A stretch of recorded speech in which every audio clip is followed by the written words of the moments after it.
Assalamualaikum warahmatullahi wabarakatuh. Kami dari kelompok komunikasi data akan mempresentasikan mengenai jaringan nirkabel seluler. Dengan anggota saya Cindy Nur Anggraini dengan NIM 201351028. Selanjutnya ada Adinda Maya Mentari dengan NIM 191351107. Lalu ada Mutiara Nurdamayani dengan NIM 201351094. Lalu ada Nadia Destiana dengan NIM 201351097. Untuk yang pertama akan dijelaskan oleh saya sendiri, yaitu ada pengertian dari jaringan nirkabel seluler. Jaringan nirkabel seluler adalah sebuah teknologi yang mampu menciptakan koneksi antar perangkat tanpa harus menggunakan kabel. Di era teknologi seperti saat ini, hampir semua perangkat mendukung jaringan nirkabel seperti radio, perangkat seluler, dan sebagainya. Artinya dengan menggunakan jaringan nirkabel, kita bisa saling terhubung meski jauh dari router. Jaringan nirkabel wireless menggunakan gelombang elektromagnetik seperti mikro, radio, hingga infrared untuk proses pengiriman data antar perangkat. Selain itu, jarak yang bisa dijangkau menggunakan jaringan nirkabel pun beragam. Ada yang hanya dalam jangkauan jarak dekat dan ada juga yang jarak jauh. Selanjutnya ada fungsi jaringan nirkabel seluler. Secara fungsi sebenarnya jaringan nirkabel memang umumnya sama dengan jaringan kabel, yaitu sebagai jembatan penghubung antara perangkat agar bisa bertukar data atau terkoneksi internet. Hanya saja jaringan nirkabel ini adalah pengembangan dan pembaruan teknologi dari jaringan kabel.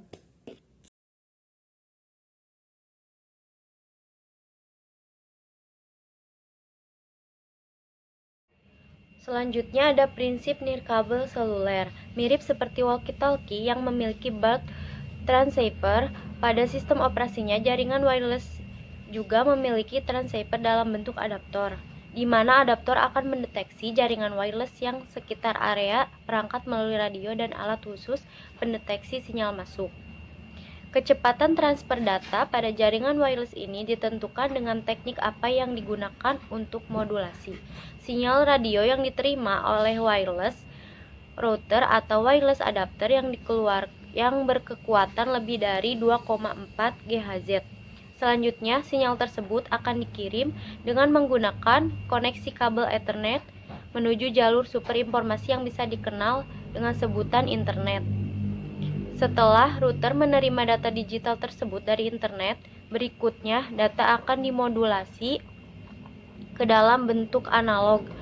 Adapter yang menerima sinyal analog yang telah dimodulasi dan kembali dimodulasi ke dalam bentuk digital, lalu akan ditransfer ke komputer.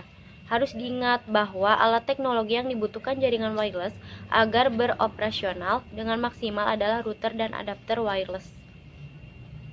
Selanjutnya ada perkembangan generasi seluler. Yang pertama yaitu teknologi generasi ke-1 atau disebut dengan 1G. Sebelum sampai ke teknologi generasi kelima seperti sekarang ini, teknologi telepon nirkabel diawali dengan teknologi generasi ke-1 atau kita kenal dengan sebutan 1G. 1G pertama kali ditemukan pada tahun 1980 ketika AMPS yang berbasis di Amerika bekerja sama dengan TACS dan NMT yang berbasis di Eropa. Ciri dari teknologi generasi ke-1 atau 1G ini adalah 1. Kecepatan terbatas hanya sampai 2,4 kbps. Kedua, hanya untuk telepon berbasis suara dalam satu negara. Ketiga, menggunakan sinyal analog. Keempat, telepon nirkabel yang digunakan ukurannya besar dan berat atau sampai 500 gram.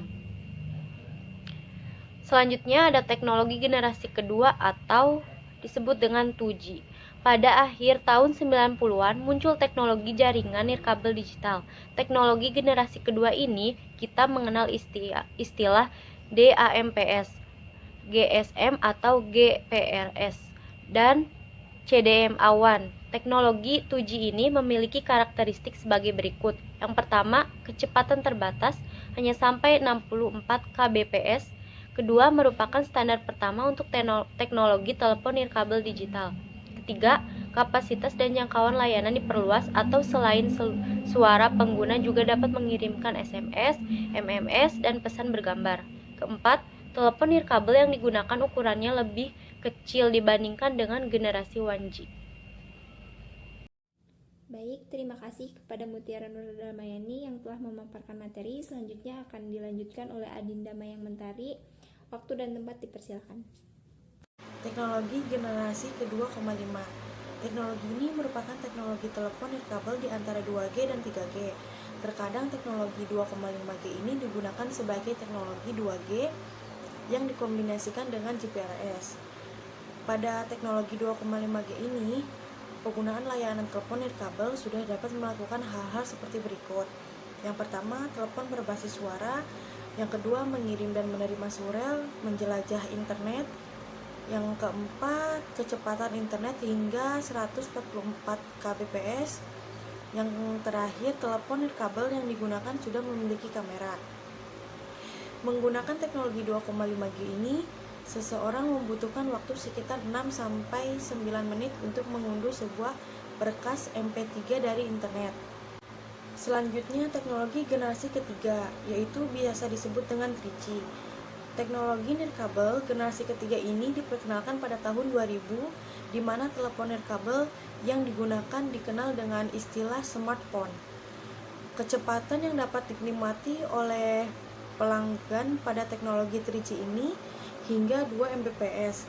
Karakteristik teknologi 3G sudah dapat melakukan hal-hal seperti berikut.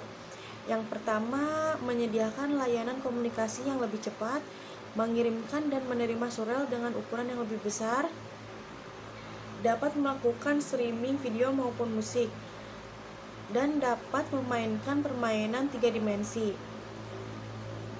Seorang pengguna teknologi 3G dapat mengunduh sebuah berkas MP3 hanya dalam hitungan detik, bisa disebut dengan 11 detik hingga 1-5 menit. Yang selanjutnya ada teknologi generasi keempat, yaitu 4G. Nama resmi dari teknologi 4G ini menurut IEEE yaitu Institute of Electrical and Electronic Engineers adalah 3G and beyond. 4G akan dapat menyediakan solusi IP yang komprehensif di mana suara data-data yang lebih tinggi dari generasi sebelumnya. Salah satu istilah yang biasa digunakan untuk menggambarkan teknologi 4G ini adalah Magic, yaitu mobile multimedia, anytime, anywhere. Terus yang ketiga ada Global Mobility Support. Yang keempat ada Integrated Wireless Solution. Yang terakhir ada Customized Personal Service. Terima kasih kepada Adinda Mayang Mentari telah memaparkan materi. Untuk selanjutnya akan dipaparkan oleh Nadia Destiana. Waktu dan tempat dipersilakan. Selanjutnya ada teknologi generasi kelima atau 5G. Ciri-ciri teknologi ini adalah yang pertama, penggunaan keyboard mulai digantikan oleh touchscreen. Yang kedua, penggunaan daya listrik lebih hemat.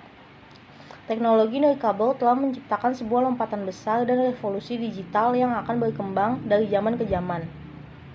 Jaringan nirkabel berkecepatan tinggi telah mengubah cara hidup bekerja serta menciptakan efisiensi dalam segala hal biaya.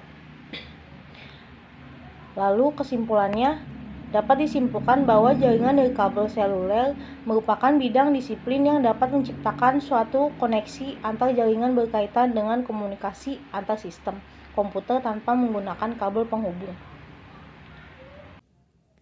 Baik, terima kasih kepada Nadia Destiana yang telah memaparkan materi presentasi terakhir pada hari ini. Sebelum saya menutupnya, saya ada sedikit pantun. Jalan-jalan sama janda, jangan lupa beli good time.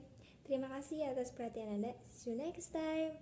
Mohon maaf apabila ada kesalahan. Jika ada kelebihan, diambil saja karena saya ikhlas. Assalamualaikum warahmatullahi wabarakatuh.